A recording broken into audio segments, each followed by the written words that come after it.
Tacholi me pelella nipali, Munorile rea chipayeli, Tacholi map me pilum vanikallo, Tacholi me pele vanonditi, Uninum banatinum jodikinme, Aditane geta kurupanore, Tapana vili chumbara inunde.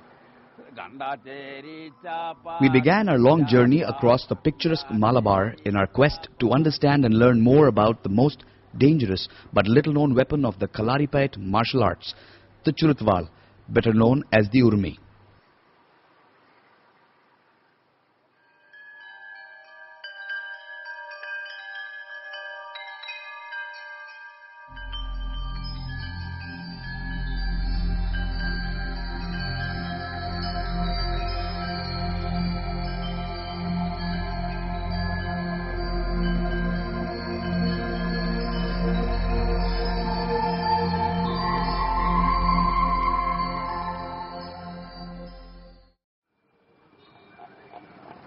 We arrived at Thiruvananthapuram, Kerala's capital city, during the harvest festival of Onam.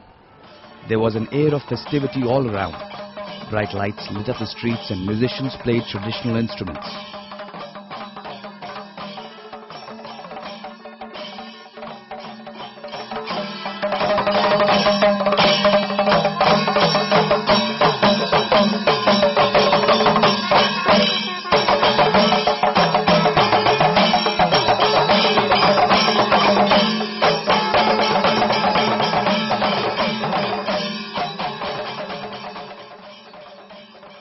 Here we chanced upon our very first demonstration of the Urumi. The mesmerizing performances of the Urmi gave us a glimpse of how dangerous this weapon can be, both to the opponent and to the user. Twirling the double-edged flexible sword produces a terrifying whirling sound as it slices through the air at great speed. The slightest error causes the sharp blade to recoil at the user, sometimes causing grievous injury.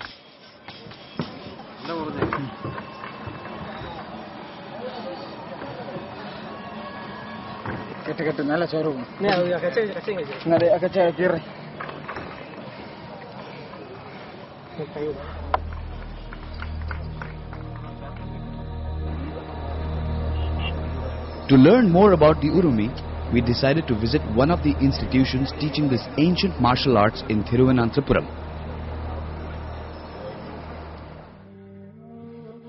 C.V.N. Kalari is named after C.V. Narayanan Nair, the person who revived Kalaripayat in the 1930s as an art form. Running the Kalari now is his son Gurukul Govindan Kuti Nair. The master still vividly remembers the first time he held an Urmi. I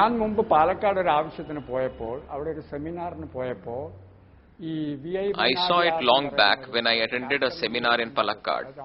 It was from a collection of V.I. Mannadiyar, who was an honorary captain in the military.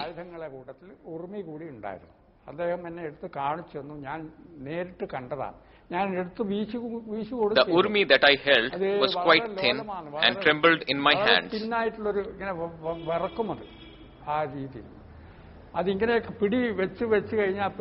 When I held it, it was standing straight on the hilt. Both the edges of the Urmi were very sharp. There is no defined technical specification for the Urmi. Its length, weight and type are known to vary. Legend has it the Urumi extended to 12 feet and sometimes beyond. These claims have never been authenticated.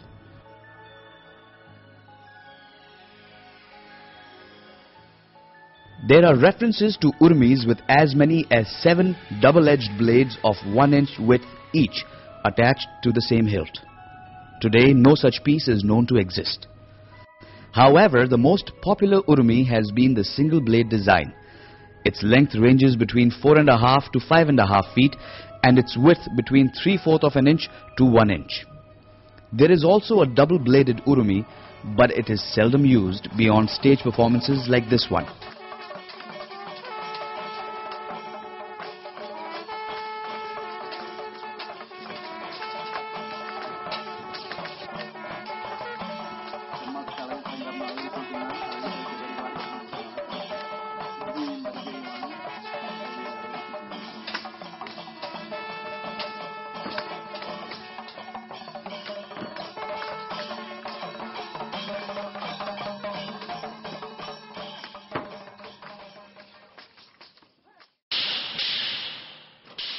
The sheer difficulty of mastering the Urumi, combined with its lethal power of destruction, has given it a prominent place in the ballads of northern Malabar.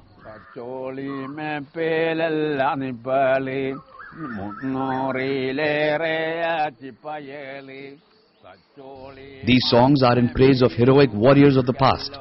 One such legendary figure is Tacholi Othinan. A master of Kalaripattu, Othinan used the Urumi to vanquish many an enemy. Othinan is now seen as a symbol of Malayali consciousness and identity. With him has grown the legend of the serpentine sword's mystical powers.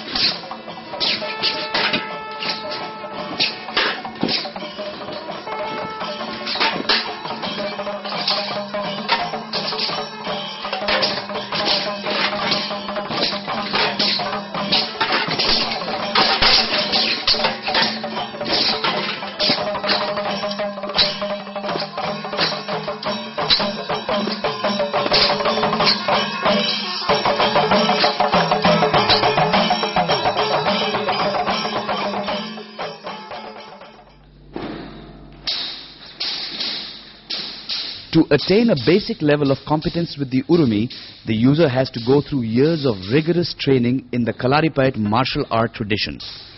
The Urumi is the last weapon to be taught after a student has mastered all the others. The Malayalam word Kalaripayat is a combination of the words Kalari or gymnasium and Payat meaning to exercise.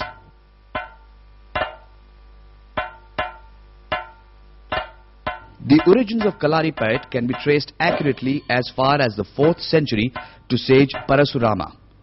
He is also said to be the mythical creator of Kerala, credited with instituting 108 Kalaris all over the land. References to the Kalaripayat martial art system are found in ancient Hindu scriptures like the Dhanurveda. Another important source of the Kalaripayat traditions with references to the Urmi is the collection of Vatakan Pattukal, or the ballads of Malabar.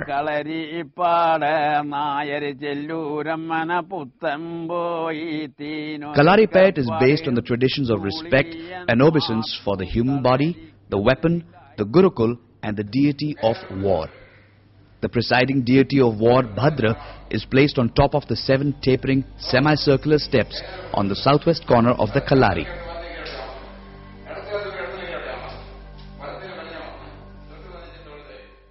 Over the years, the essence of this Malabar martial arts system has undergone a transformation. From a system used in training combat soldiers and bodyguards for the ruling classes to that of a performing art. This adaptation is perhaps responsible for keeping this ancient tradition alive.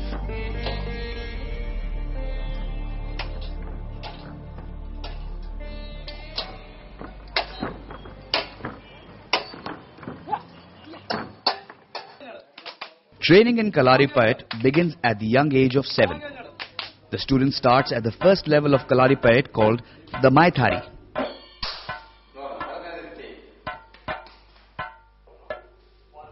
Maithari involves a series of 12 steps, each enhancing the level of flexibility and movement of the body.